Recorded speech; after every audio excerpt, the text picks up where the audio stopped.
আসসালামু আলাইকুম রহমতুল্লাহ।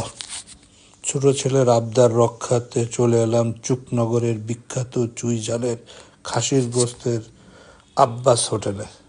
এই হোটেলটা মূলত চুকনগর বাস স্ট্যান্ড, খুলনা সাতক্ষীরা রোডের পাশে অবস্থিত, ডুমুরিয়া উপজেলা, খুলনা জেলার অন্তর্গত।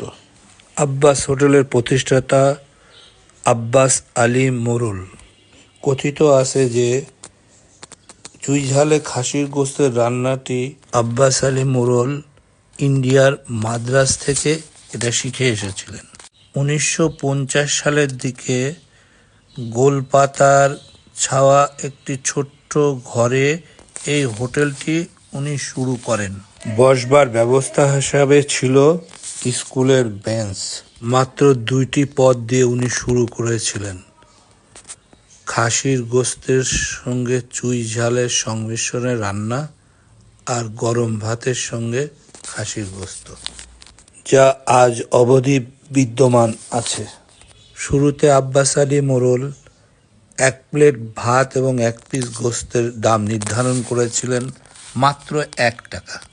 বর্তমানে 1 পিস গোস্তের দাম 200 টাকা এবং ভাপ ওঠা 1 প্লেট গরম ভাতের দাম 20 টাকা।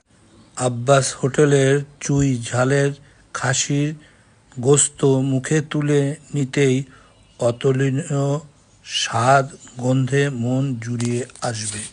ভোজন রসিক লোকজন এটা অনুভব করতে পারবেন। সকাল 8টা থেকে রাত 12টা অবধি এই হোটেল খোলা থাকে।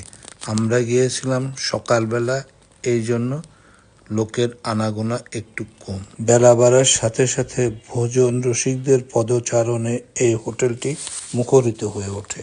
শুধু বাংলাদেশের লোকই নয়, পার্শ্ববর্তী দেশ ইন্ডিয়া সহ বিশ্বের অনেক দেশ থেকে ভোজন রসিক লোক আসে এখানে এই চুইঝালের গোস্ত এবং গরম ভাত খাওয়ার জন্য। 28-29 বছর আগে আব্বাস আলী সাহেব মারা গেছেন। বর্তমানে ওনার 3 ছেলে এটার কর্ণধর। আবার দেখা হবে অন্য কোনোখানে অন্য কোনো বিষয় নিয়ে। সে পর্যন্ত আপনারা ভালো থাকুন।